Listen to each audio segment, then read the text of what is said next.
अरे दुनिया में जब हम आइल बानी तो जियही के पड़ी आ जीवन अगर जहर बा तब पियही के पड़ी। बाबा बिहार में सब मोहन बा।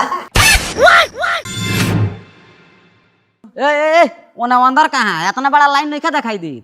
ए भाई का चिल्लाता रस?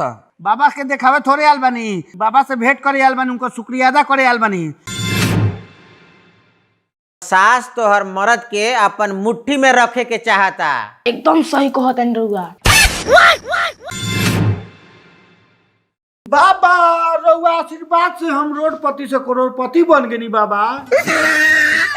हे पेट में पंचुइया हजरिया सब टूस टूस के भर के लियाल बानी बाबा।